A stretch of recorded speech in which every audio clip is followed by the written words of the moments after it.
और देखिए लगातार जिस तरह से प्रोफेसर डॉक्टर रितु जी 100 दिन से संघर्ष कर रही हैं, ये संघर्ष अपने आप में एक मिसाल है। और मिसाल किस लिए? क्योंकि बहुजन समाज की बेटी होते हुए इन अंधेरी सड़कों पर लगातार डटे रहना किसी संघर्ष से कम नहीं है।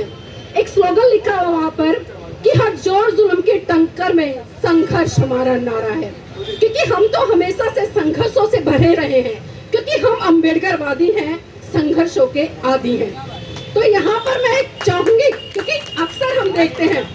जिसके ऊपर अत्याचार शोषण होता है वो व्यक्ति तो अपनी आवाज को बुलंद करने के लिए घर से बाहर निकल आता है, वो सड़कों पर उतर आता है, लगातार अपनी आवाज को बुलंद करता है, और इसलिए भी करता है ताकि जो घटनाक्रम आज मेरे साथ में हुआ है वो मेरे समाज के अन्य किसी व्यक्ति, भाई या बहन के साथ में ना हो। लेकिन विडंबना है कि जो तमाम बहुजन समाज के नेता कहे जाते हैं, चाहे वो धार्मिक संगठन के हो या सामाजिक संगठन के हो या फिर राजनीतिक संगठन के हो, मुझे कहने में कोई गुरेज नहीं है कि आज लोग सिर्फ अपने संगठनों की लड़ाई लड़ रहे हैं। उन्हें कोई मतलब नहीं है कि डॉक्टर प्रोफेसर रितु पिछले 100 दिन से यहाँ पर आंदोलन कर रही है, आज ये गाज उनके ऊपर गिरी, हो सकता है आने वाले भविष्य में उनके बच्चे भी लाइन में हो।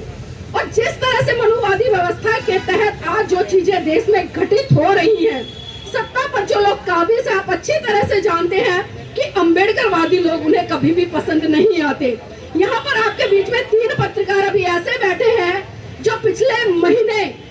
22 दिन कम नहीं होते, 22 दिन लगातार योगी सरकार की तानाशाही के चलते गोरखपुर जेल के अंदर सलाखों के पीछे रहकर आए हैं। लेकिन दुख इस बात का हुआ कि जो पत्रकार अंदर सलाखों के पीछे ये उम्मीद लगा रहे थे कि तमाम बहुजन समाज के नेता, बुद्धिजीवी लोग उनके लिए बाहर आवाज उठा रहे होंगे, लेकिन जब वो लोग जेल से आए तो जानकर बड़ा आश्चर्य हुआ कि अपने आप को समाज का हितैषी कहने वाले लोग, अपने आप को अम्बेडकरवादी कहने वाले लोग, अपने आप को बहुजन समाज का नेता कहने वाले लोग, उनके मुंह से एक शब्द नहीं निकला। दुख होता है ये देखकर, क्योंकि आज हम समाज की लड़ाई नहीं लड़ रहे, आज हम सिर्फ और सिर्फ मैं की लड़ाई लड़ रहे हैं। बाबा साहब ने संविधान में जिस तरह से प्रेम्बल लिखा, पहला ही जो शब्द लिखा है उसमें हम, लेकिन हम समझ ही नहीं पा रहे हैं कि आखिर वो हम क्या है। और यहाँ पर आपको जानकर आश्चर्य होगा कि वो 3 लोग कौन थे। वैसे दिल्ली से 5 लोग गिरफ्तार हुए थे, गोरखपुर में एक आंदोलन चल रहा था, उसमें 4 पत्रकार थे और एक दिल्ली के अधिवक्ता थे, जिसमें पत्रकार के रूप में मनोज अंतानी जी, संतोष जी, मैं खुद और मेरे जीवन साथी एडवोकेट जय भीम प्रकाश जी और एक रमेश जी, ये 5 लोग 22 दिन तक लगातार योगी की तानाशाही के चलते गोरखपुर सलाखों के पीछे रहकर आए। लेकिन दुख हुआ कि समाज के एक भी व्यक्ति ने, एक भी नेता ने उन लोगों के लिए ना कोई आंदोलन चलाया, ना ही सोशल मीडिया पर किसी तरह से उनको कवरेज देने का काम किया गया, और छोटी मोटी धारा में नहीं, 307 में। अब आप सोच सकते हैं कि जो लोग आज इस देश की आवाम की आवाज बन रहे हैं, जो मीडिया, जो लोकतंत्र का चौथा स्तंभ कहा जाता है, आज उस पर भी किस तरह से मनुवादी व्यवस्था के लोगों ने हथकंडे डाल रखे हैं। और आप देख रहे हैं, मैं बार बार कहती हूँ, क्योंकि जब रितु जी यहाँ पर आंदोलन पर बैठी उस समय मैं उत्तराखंड में थी, मुझे पता चला, मैं रात को ही अगले दिन यहाँ पर 1 बजे मैं पहुंची, मैंने 1 बजे पूरा लाइव किया, इनका इंटरव्यू किया, और उसके बाद लगातार बीच में भी हम आते रहे, लगातार जैसे भी रहा सोशल मीडिया के माध्यम से, इनके पेज के माध्यम से भी हमने वीडियो को सोशल मीडिया के प्लेटफॉर्म से और अपने एनबी न्यूज के चैनल के माध्यम से आप लोगों तक पहुंचाने का काम किया। लेकिन दुख इसी बात का होता है कि गाज एक पर गिरती है तो एक के चिल्लाता है। और एक कहावत भी हमने सुनी है कि जिसके पैर ना फटी विवाई, वो क्या जाने पीर पर आई। मतलब सिर्फ हम दूसरे की पीड़ा को महसूस कर सकते हैं, सिर्फ देखकर इतना कि हाँ उसके पैर फट गए हैं, उसका खून निकल रहा है, वो पीड़ा में होगा। लेकिन जो वास्तविक पीड़ा है वो उसी व्यक्ति को होगी जिसके पैर की विवाई फटी है। हम 22 दिन लगातार गोरखपुर सलाखों के बीच में रहे, किस तरह की मानसिकता के कैदी होंगे आप समझ सकते हैं। एक से बढ़कर एक क्रिमिनल, किसी ने 5 मर्डर किए, किसी ने 10 मर्डर किए, कोई न जाने क्या क्राइम करके आया, और लगातार 22 दिन तक किसी भी कोई व्यक्ति ने ना तो मिलने का प्रयास किया, ना ये जानने का प्रयास किया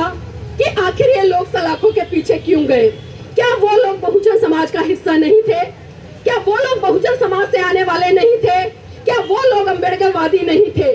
और कुछ गिने चुने चैनलों ने अगर चर्चा भी की उस आंदोलन को लेकर, तो वहां पर जो ये 5 लोग दिल्ली से थे,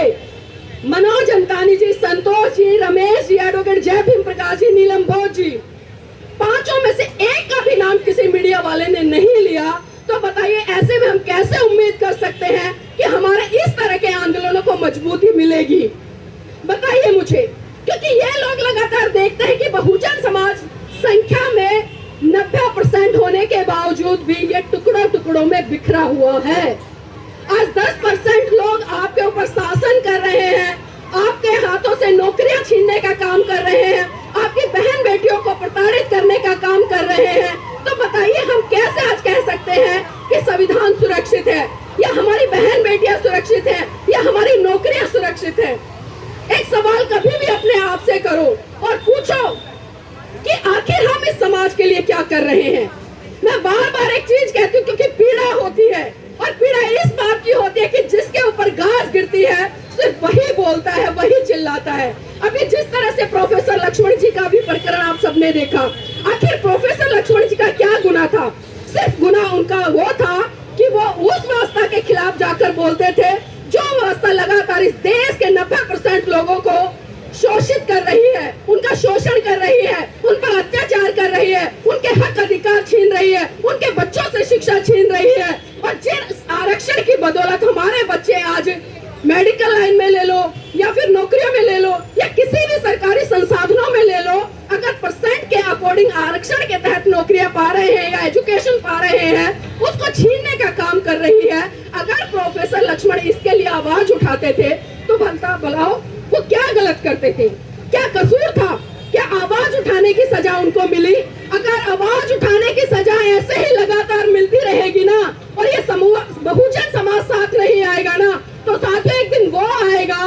कि कोई भी व्यक्ति समाज के लिए आवाज नहीं उठाएगा, आपके बच्चों के लिए आवाज नहीं उठाएगा, उनके भविष्य के लिए आवाज नहीं उठाएगा। तो ये हमारी नैतिक जिम्मेदारी बन जाती है। आज जिस तरह से प्रोफेसर रितु के आंदोलन के 100 दिन पूरे हुए हैं, और आज परम पूज्य बाबा साहब का परिनिर्वाण दिवस भी हुआ था, आज उसको भी जिस तरह से हम लोग पुष्पांजलि देकर या मोमबत्ती जलाकर मना रहे हैं, तो मैं कहना चाहूंगी, अगर आप सही रूप में समाज की पीड़ा को नहीं समझ सकते, अपने महान पुरुषों के आंदोलन को नहीं समझ सकते, तो ये फूल मालाएं चढ़ाना बाबा साहब पर बंद कर दीजिए, उनके सामने मोमबत्तियां जलाना बंद कर दीजिए। क्योंकि जब तक आप उनके विचारों को मनोसात करके आगे नहीं बढ़ा पाएंगे, तब तक आप कितने भी जयंतियां मनाते रहे, कितने भी परिनिर्वाण दिवस मनाते रहे, कोई भी फायदा होने वाला